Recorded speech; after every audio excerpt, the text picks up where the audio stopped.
वाणिज्य उद्योग मंत्रालय के अनुदान मांगों पर रतन लाल कटारिया ने क्या कुछ कहा, सुनिए। कॉमर्स एंड इंडस्ट्री मिनिस्ट्री की मांगों का समर्थन करने के लिए खड़ा हुआ हूं। भारत के यशस्वी प्रधानमंत्री श्रीमान मोदी जी के नेतृत्व में भारत का वाणिज्य और इंडस्ट्री मिनिस्ट्री किस तरह से दिन रात काम कर रही है, उसी का ये परिणाम है कि आजादी के इस अमृत महोत्सव में भारत दिन रात आगे की ओर बढ़ रहा है। और अभी अभी हमारे जापान के प्रधानमंत्री कशीदा जी ने भारत के साथ 5 ट्रिलियन येन, जो कि 42 बिलियन के लगभग US डॉलर बनता है, उसके एग्रीमेंट किए हैं, जो भारत के अंदर रोजगार के अवसर पैदा करेंगे और जो हमारी संस्थाएं हैं उनकी मदद होगी। इसी तरह से ऑस्ट्रेलिया के प्रधानमंत्री मॉरिसन अभी भारत आए हैं और उनके साथ भी 1500 करोड़ रुपए के समझौते भारत ने विभिन्न क्षेत्रों के अंदर किए हैं, जो कि भारत के इंडस्ट्री को बढ़ावा देने में आगे काम करेंगे। हमारा इंडस्ट्रियल पॉलिसी, हमारी वाणिज्य पॉलिसी किस तरह से आगे बढ़ रही है, उसकी आज सारी दुनिया प्रशंसा कर रही है। यहां तक कि क्या हमारा पड़ोसी पाकिस्तान, जो हमारे प्रति बहुत दुश्मनी का व्यवहार रखता है और समय समय पर हम पर कई हमले भी किए हैं, अभी जब भारत ने रूस से तेल लेने की बात की तो पाकिस्तान के प्रधानमंत्री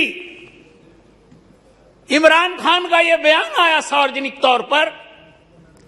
कि दुनिया में अगर कोई देश अपने सेल्फ इंटरेस्ट को सामने रख के नीति बनाता है तो वो भारत है। भारत कभी भी अपने हितों के साथ समझौता नहीं करता। इसीलिए आज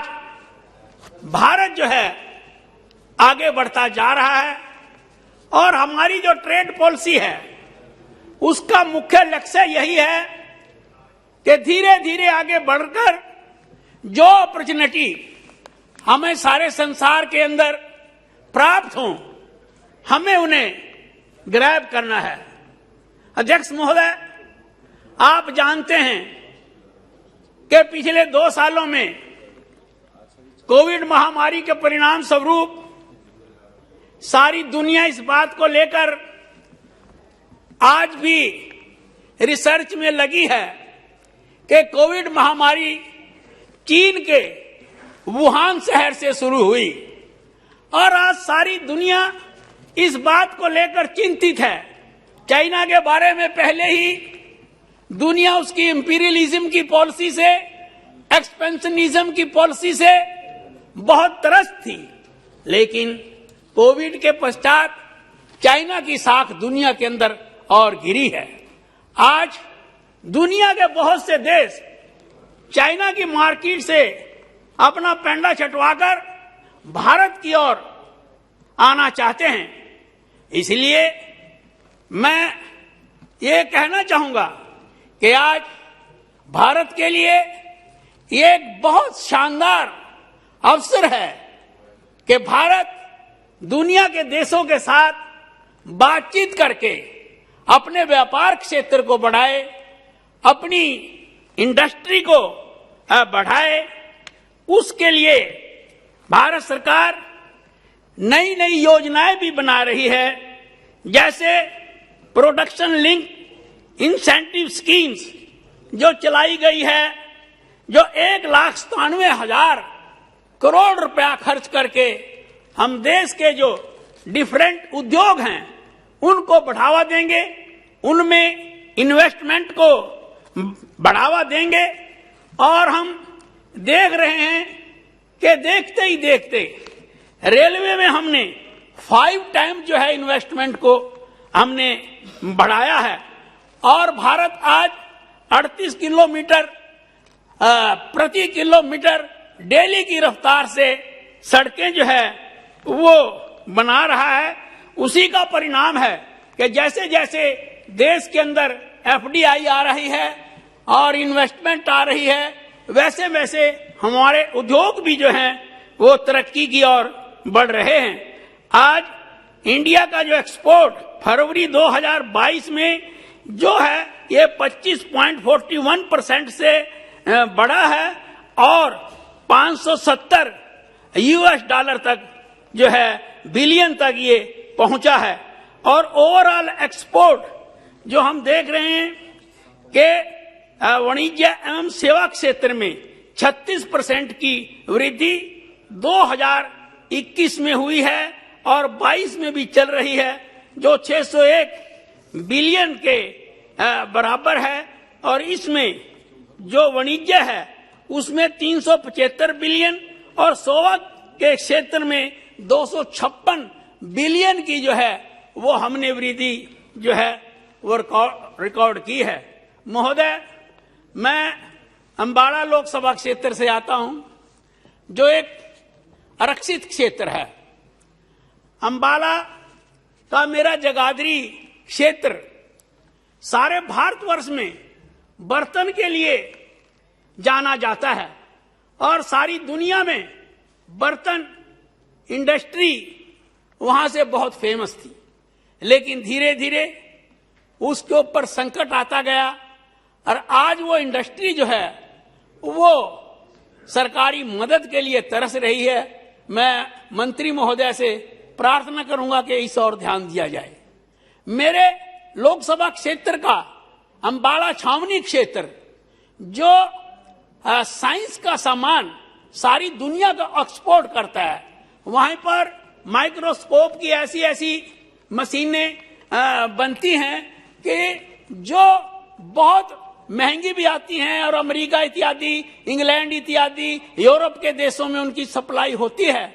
और कई बार वहां पर जो है साइंस टेक्नोलॉजी पार्क की बात आई, लेकिन अभी तक वो फलीभूत नहीं हुआ है। इसी तरह से मिक्सी उद्योग है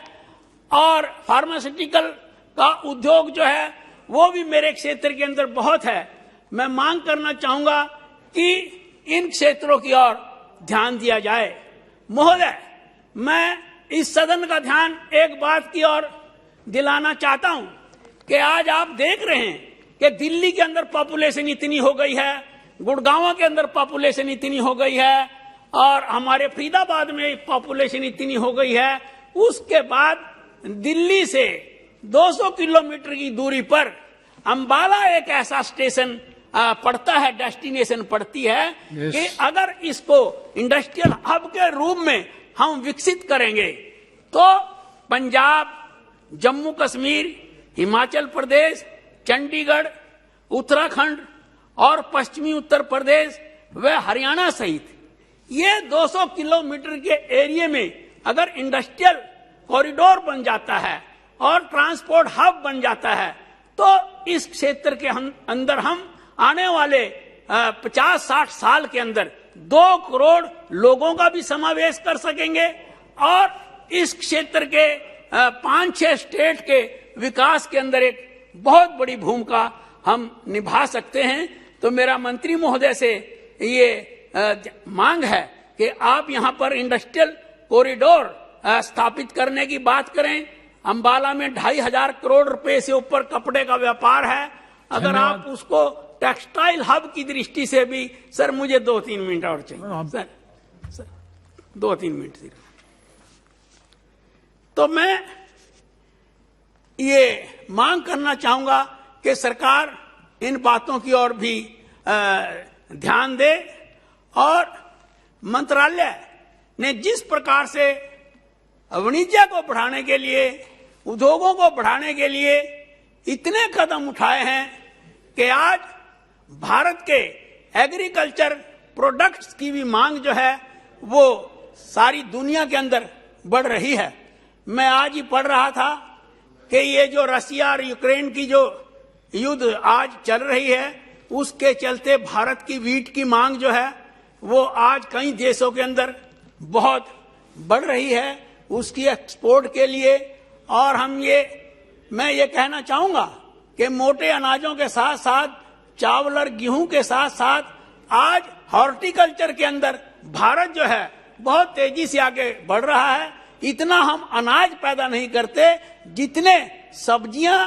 और फल पैदा करते हैं, क्योंकि ये सारी चीजें पेरिशेबल हैं। इसलिए इस और भी सरकार ध्यान देकर इन चीजों के एक्सपोर्ट को बढ़ावा देने के लिए कोई ना कोई नीति बनाएगी और जिससे हमारे देश को बहुत ही फॉरेन की इनकम भी प्राप्त होगी। ऐसे बहुत सी बातें और मेरे जहन में है, समय का अभाव है, इसलिए मैं अपनी वाणी को विराम देते हुए यही कहना चाहता हूं कि आइए भारत मां के लाल नरेंद्र मोदी जी के साथ कदम से कदम मिलाकर हम भारत के इस अमृत महोत्सव में भारत को इस दुनिया का एक महान राष्ट्र बनाएं, ताकि 1947 में प्रत्येक भारतवासी अपना सर ऊंचा उठाकर कह सके कि ये भारत देश हमारा, जिसे हम सोने की चिड़िया कहा करते थे, आज फिर भारत माता का लाल नरेंद्र मोदी ने अपने प्रयत्नों से इसको सोने की चिड़िया बना दिया है। थैंक यू, धन्यवाद।